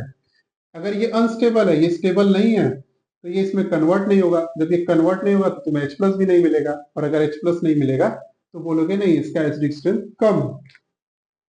तो अगर देखो if Z is having plus I effect, minus I पहले देख लेते हैं, minus I effect, minus I effect है, तो यहां पे क्या करेगा, इलेक्ट्रॉन को विड्रॉ करेगा, इलेक्ट्रॉन को विड्रॉ करेगा तो अपने ऊपर निगेटिव चार्ज लेगा और ये निगेटिव चार्ज कम कर देगा, तो इसकी वजह से क्या होगा, स्टेबिलिटी बढ़ जाएगा, स्टेबिलिटी क्या होगा, बढ़ जाएगी, क्योंकि निगेटिव चार्ज था उसको कम कर दिया, तो कोई भी चार्ज को कम करे, चाहे निगेटिव को चाहे पॉजिटिव को, स्टेबिलिटी बढ़ जाती है। या निगेटिव चार्ज था उसको कम किया और अपने ऊपर ले लिया, निगेटिव चार्ज डिस्पर्स हो गया, तो हम बोलते हैं स्टेबिलिटी बढ़ गई। स्टेबिलिटी बढ़ गई तो जब अगर कॉन्जुगेट बेस स्टेबल है तो हम क्या बोलेंगे, एसिडिक स्ट्रेंथ जो है, एसिडिक स्ट्रेंथ ऑफ एल्कोहल वो भी बढ़ जाएगा। एक सिंपल सा है ये, ठीक है, सिंपल सा है। अब जैसे कि मान लो मेरे पास ये फ्लोरीन है, C H two, C H two O H है, हाँ? और यहाँ पे क्लोरीन है, C H two, C H two O H. मेरे पास ब्रोमीन है, C H two, C H two O H, और मेरे पास एक normal C H three, C H two O H. तो पूछ रहा है कौन है एसिडिक स्ट्रेंथ, तो बोलेंगे जहां पे ज्यादा माइनस आई इफेक्ट, ठीक है, अगर Z का माइनस आई इफेक्ट है तो स्टेबिलिटी बढ़ता है, स्टेबिलिटी बढ़ता है तो एसिडिक स्ट्रेंथ बढ़ता है। तो ये एक चीज यहाँ पे लिख सकते हैं समरी में, माइनस इफेक्ट बढ़ेगा तो एसिडिक स्ट्रेंथ ऑफ एल्कोहल वो भी बढ़ेगा, ठीक है। तो यहाँ पे A B C and D, सबसे ज्यादा माइनस आई इफेक्ट यहाँ पे है क्योंकि फ्लोरीन का सबसे ज्यादा माइनस आई है, तो ए का ज्यादा कंपेयर टू बी, बी का ज्यादा कंपेयर टू सी, ऐसा क्या हो गया तुम्हारा एसिडिक स्ट्रेंथ का ऑर्डर। तो इसको लिख सकते हो यहाँ पे, ठीक है।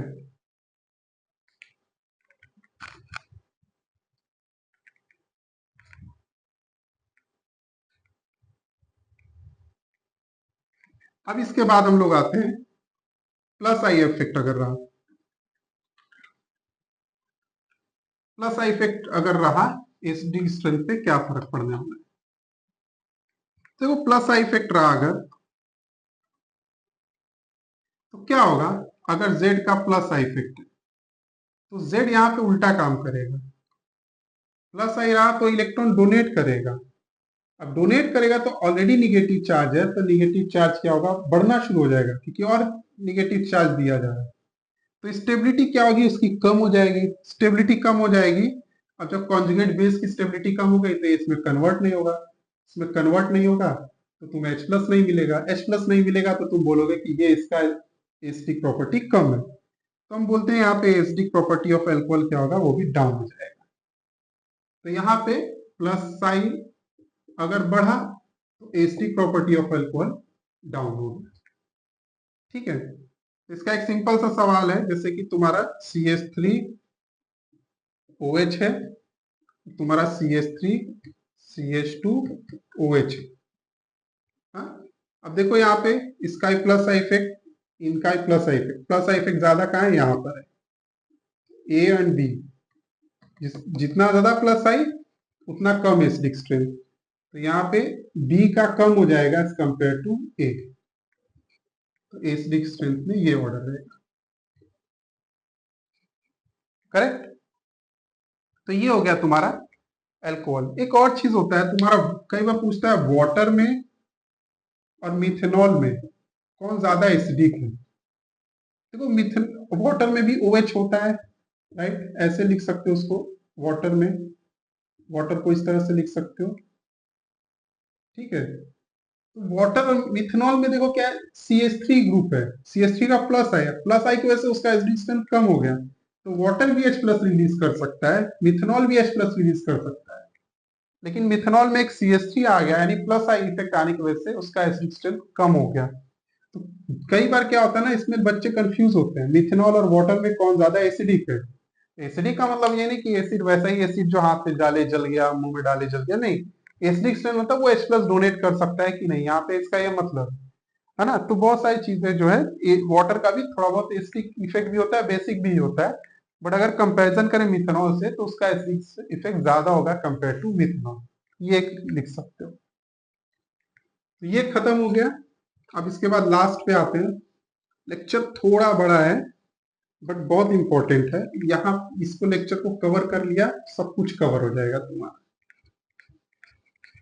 ठीक है, तो यहाँ पे बेसिक स्ट्रेंथ के बारे में पढ़ेंगे हम लोग। बेसिक स्ट्रेंथ किसका होगा, उसका जो भाई प्रोटॉन ले सकता है।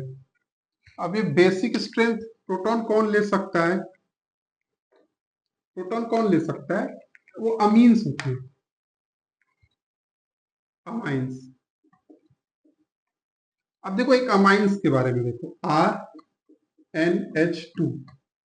देखो नाइट्रोजन पे एक लोन पेयर होता है, तो नाइट्रोजन, प्रोटॉन के पास कुछ भी इलेक्ट्रॉन नहीं है, तो प्रोटॉन को बोलता है यार मेरे पास 2 इलेक्ट्रॉन है, बॉन्ड बनाने के लिए 2 इलेक्ट्रॉन चाहिए, तो तुम आ जाओ मेरे पास, मैं वो दोनों इलेक्ट्रॉन तुम्हारे साथ शेयर कर लूंगा। ठीक है, जनरली कोवेलेंट बॉन्ड में क्या होता है, दोनों एक ये इलेक्ट्रॉन लेकर आता है, एक सामने वाला, तो एक शेयरिंग होता है, बॉन्ड बन जाता है। लेकिन एक कोऑर्डिनेट बॉन्ड है कि किसी एक के पास कुछ भी नहीं है तो दोनों एक ही साइड से चला गया, तो ये क्या करता है, दोनों इलेक्ट्रॉन इसके साथ देके यहाँ पे बॉन्ड बना लेता है, ये RNH3 प्लस हो गया, राइट। तो इसने प्रोटॉन को एक्सेप्ट कर लिया, तो ये रिएक्शन भी रिवर्सिबल होता है। तो अब बोलते हैं कि यार ठीक है, ये हो गया। अब देखो एसिडिक प्रॉपर्टी जब हम लोग देख रहे थे तो जो भी कॉन्जुगेट बेस बन रहा था वहां पे निगेटिव चार्ज आ रहा था, यहाँ पे देखो पॉजिटिव चार्ज आ रहा है। तो अगर मैं बोलता हूं कि अगर ये स्टेबल हुआ, अगर ये स्टेबल है, अब देखो ये वापस से H प्लस रिलीज कर सकते हैं, ये रिवर्सिबल रिएक्शन है, तो पीछे जाने का मतलब ये वापस से NH2 में कन्वर्ट हुआ और H प्लस रिलीज किया। इसका मतलब इसको कॉन्जुगेट जो जो H प्लस रिलीज करता है उसको क्या बोलते हैं, एसिड बोलते हैं। तो ये क्या हुआ, कॉन्जुगेट एसिड।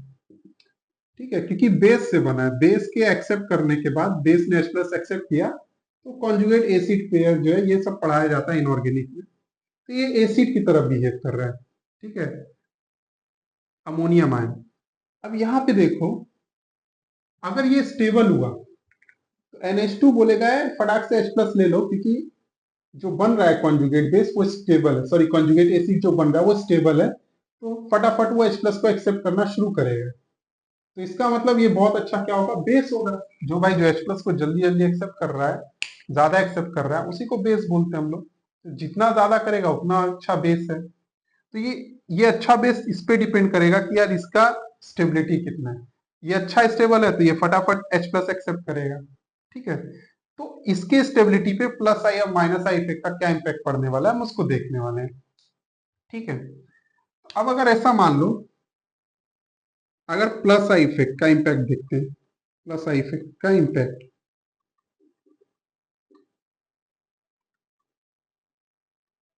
जैसे कि मान लो मेरे पास क्या है, एक CH3NH, ऐसा ले लो, डायरेक्ट ऐसे ले लो Z। ठीक है, अब मैं बोल रहा हूं कि इसका प्लस आई इफेक्ट है। देखो प्लस आई का मतलब क्या होता है, इलेक्ट्रॉन डोनेट करने वाला। इलेक्ट्रॉन डोनेट करना मतलब निगेटिव चार्ज देना, तो यहाँ पॉजिटिव चार्ज है पहले से, निगेटिव चार्ज दे रहा हो मतलब उसको डाउन कर रहा हो। पॉजिटिव चार्ज यहाँ पे क्या हो रहा है, कैंसिल हो रहा है धीरे धीरे, फुल नहीं होता है, थोड़ा बहुत होता है। तो ये कम हो गया और ये दे रहा है, तो जो इलेक्ट्रॉन देता है उसके ऊपर पॉजिटिव चार्ज आता है, पार्शियल पॉजिटिव। तो ये हुआ क्या कि जो पॉजिटिव चार्ज जो एक जगह फिक्स था वो कम हो गया और पूरे मॉलिक्यूल में फैल गया, डिस्ट्रीब्यूट हो गया, एक कार्बोकेटाइन जैसा हो गया। तो जब यहाँ पे ऐसे डिस्ट्रीब्यूट हो गया तो हम बोलते हैं क्या, स्टेबिलिटी जो होती है बढ़ जाती है। स्टेबिलिटी क्या हो गई, बढ़ गई, किसकी, तुम्हारी कॉन्जुगेट बेस की। जब स्टेबिलिटी बढ़ गई तो ये फटाफट इसमें कन्वर्ट होगा, तो हम क्या बोलेंगे, बेसिक स्ट्रेन जो है बढ़ जाएगा। सिंपल सा, ठीक है, सिंपल सा। प्लस आई बढ़ने की वजह से यहाँ पे इलेक्ट्रॉन लिया, इसका पॉजिटिव चार्ज कम किया, अपने ऊपर ले लिया, तो पॉजिटिव चार्ज मॉलिक्यूल में डिस्पर्स हो गया, उसकी वजह से स्टेबिलिटी बढ़ गई, क्योंकि डिस्पर्स होने की वजह से तुम्हारा रिपल्शन कम हो गया, उसकी वजह से स्टेबिलिटी बढ़ गई। स्टेबिलिटी इसकी बढ़ गई तो ये फटाफट H प्लस लेके इसमें कन्वर्ट होगा, तो जब फटाफट कन्वर्ट होगा तो हम बोलेंगे कि यार ये अच्छा बेस है। ठीक है, तो ये हो गया। अब इसमें एक क्वेश्चन देखो, बड़ा सिंपल सा क्वेश्चन है, CH3NH2, CH3NH, CH3, एक CH3N, CH3, CH3। ठीक है, देखो इनका जो बेसिक स्ट्रेंथ है, हम बोल रहे हैं प्लस आई इफेक्ट जो है सबसे ज्यादा यहाँ पर है, यहाँ पे 3 साइड से प्लस आई इफेक्ट, यहाँ पे 2 साइड से, यहाँ पे सिर्फ 1 साइड से, तो प्लस आई सबसे ज्यादा इसमें है, तो ये बेसिक स्ट्रेंथ भी सबसे ज्यादा इसका होगा। क्योंकि हमने देखा कि प्लस आई इफेक्ट बढ़ने की वजह से स्टेबिलिटी बढ़ती है कॉन्जुगेट बेस की, तो बेसिक स्ट्रेंथ बढ़ता है, और अमोनिया का सबसे कम होगा। ऐसा अमोनिया जहाँ पे कोई प्लस आई इफेक्ट नहीं है, फिर मिथाइलमाइन, फिर डाइमिथाइलमाइन, और फिर ये। लेकिन ये चीज देखो, ये ना इन इन गैसियस फेज, ये याद रखना, ये बड़ा इंपॉर्टेंट है। गैसियस फेज में है ये अमाइंस का। ये पानी के अंदर अगर होता है ना तो फिर और भी फैक्टर्स काम करते हैं, तो उन फैक्टर्स के बारे में हम जब चैप्टर पढ़ते हैं, कौन सा, अमीन नाइट्रोजन कंटेनिंग ऑर्गेनिक कंपाउंड्स, उसमें पढ़ते हैं, तो वहां पे ये ऑर्डर थोड़ा चेंज हो जाता है। जब पानी के अंदर इनका बेसिक स्ट्रेंथ देखते हैं तो और भी फैक्टर काम करने लगते हैं, तो थोड़ा एक्सेप्शनल बिहेवियर आ जाता है। तो ये हो गया तुम्हारा बेसिक स्ट्रेंथ। और तो गैसियस स्टेट में पूछेगा, जब पानी नहीं है तो ऐसा ही रहेगा, लेकिन वाटर आ गया चेंज हो जाता है थोड़ा। ठीक है, तो ये हो गया। अब उसी तरह अगर, तो इसको मैं रब कर देता हूँ नीचे वाला। ठीक है, इसको नीचे वाला रब कर देता हूँ।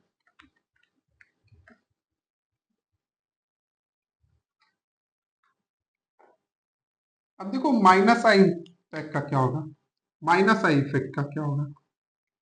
देखो अगर Z है NH2 plus, sorry NH3 plus, proton लेने के बाद NH3 प्लस हो गया, तो पहले से ही क्या है यार, पॉजिटिव चार्ज है। Z का काम क्या है, और इलेक्ट्रॉन लेगा, और इलेक्ट्रॉन लेगा तो यहाँ पे और पॉजिटिव चार्ज आएगा, तो पॉजिटिव चार्ज बढ़ेगा। तो जब पॉजिटिव चार्ज पहले से ही है और ज्यादा बढ़ा रहा है तो रिपल्शन बढ़ा रहा है, रिपल्शन बढ़ा रहा है तो स्टेबिलिटी क्या हो रहा है उसका, कम हो रहा है, स्टेबिलिटी कम हो रहा है। स्टेबिलिटी कम होगा, जब इसकी स्टेबिलिटी कम होगी तो इसमें कन्वर्ट नहीं होगा, और जब कन्वर्ट नहीं होगा या स्लो कन्वर्जन होगा, तो हम बोलेंगे यार जब ये H प्लस ले ही नहीं रहा है, लेके उसमें नहीं जा रहा है, तो इसका बेसिक स्ट्रेंथ क्या है, कम। ये हो गया तुम्हारा, ठीक है। तो यहाँ पे मान लो तुम्हारा Cl CH2NH2 है, ठीक है, और तुम्हारा CH2NH2 है, ब्रोमीन CH2NH2 है, और आयोडीन CH2NH2 है। तो बोलेगा कि यार इसमें बताओ बेसिक स्ट्रेंथ क्या हुआ A B C and D में। तो बोलेंगे यार जितना ज्यादा माइनस आई उतना कम बेसिक स्ट्रेंथ, सबसे ज्यादा माइनस आई इसमें है तो सबसे कम बेसिक स्ट्रेंथ इसमें, इसका माइनस आई कम रहेगा इनके कंपैरिजन में तो सबसे ज्यादा बेसिक स्ट्रेंथ। तो D C B A, तो ये बेसिक स्ट्रेंथ हो जाएगा। ऐसे क्वेश्चंस आते हैं और ऐसे सॉल्व करते हैं। तो आज का जो चैप्टर है इसमें हमने सब कुछ कवर कर लिया, बेसिकली सब कुछ कवर हो चुका है। तुम्हारा acidic strength, basic strength, carbocation की स्टेबिलिटी, ठीक है, कार्बन आयन की स्टेबिलिटी और इंडक्टिव इफेक्ट। तो एक पूरा एक जबरदस्त एक लेक्चर है, इसको तुम अगर शुरू से लेकर अंत तक प्रॉपर तरीके से समझो तो तुम्हें इंडक्टिव इफेक्ट में कोई भी प्रॉब्लम नहीं होने वाला है। तो ये इंडक्टिव इफेक्ट खत्म हो गया। अब इसके बाद हम हाइपर कॉन्जुगेशन देखेंगे और रेजोनेंस देखेंगे, तो वो भी बहुत ज्यादा इंपॉर्टेंट है बाकी के इलेक्ट्रॉनिक इफेक्ट। तो आज के लिए इतना ही, लेक्चर यहीं क्लोज करते हैं। कोई भी प्रॉब्लम हो तो तुम लोग कमेंट बॉक्स में कमेंट कर सकते हो। Thank you.